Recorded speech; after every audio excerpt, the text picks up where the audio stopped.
Shalom,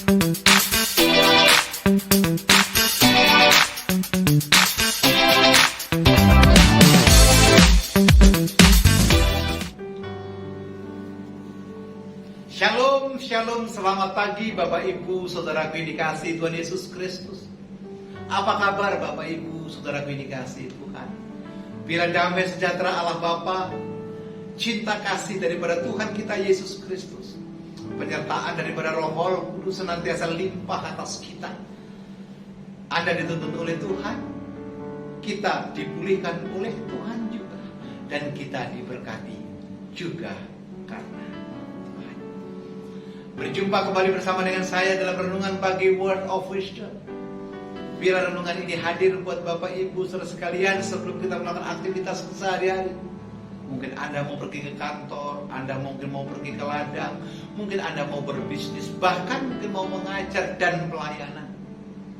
Biarlah renungan ini membuat keteguhan hati kita. Tuhan itu baik atas kita.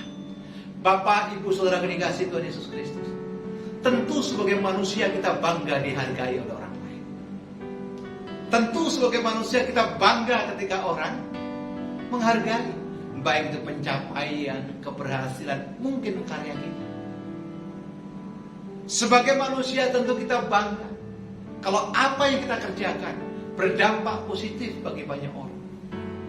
Dan tentu kita bangga ketika apa yang kita lakukan mendapatkan perkenanan Tuhan.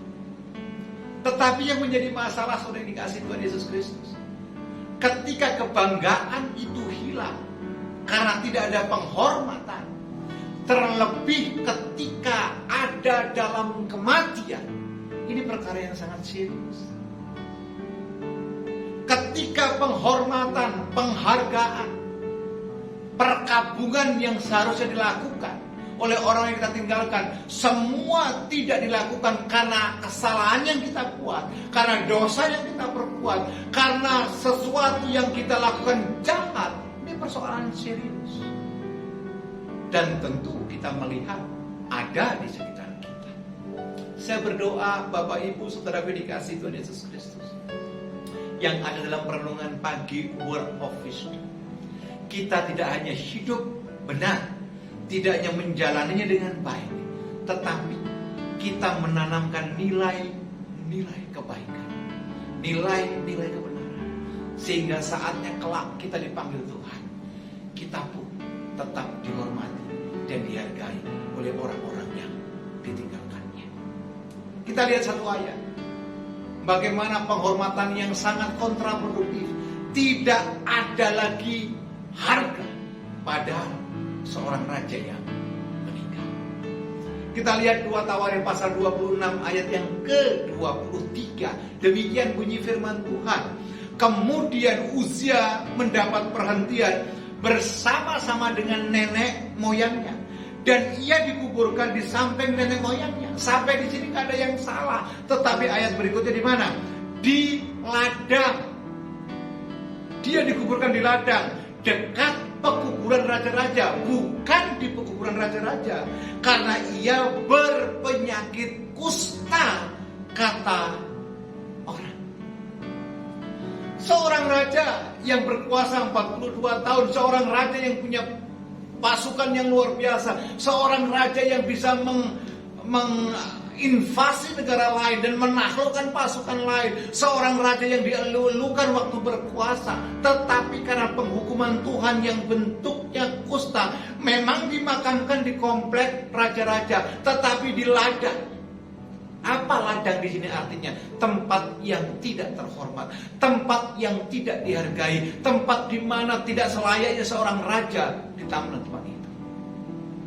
Saudara ini kasih Tuhan Yesus Kristus, saya berdoa setiap kita tetap bisa menjaga integritas, kredibilitas, iman percaya kita, sehingga tidak ada lagi penolakan, terlebih ketika kita dipanggil oleh Tuhan. Bergairah terus dalam Tuhan, bersemangat terus dalam melayani Tuhan, dan percayalah Tuhan tidak pernah meninggalkan kita. Dan penghargaan bukan hanya manusia, Tuhan pun akan menyambut kita dengan luar biasa. Saya tahu banyak di antara kita sedang bergumul.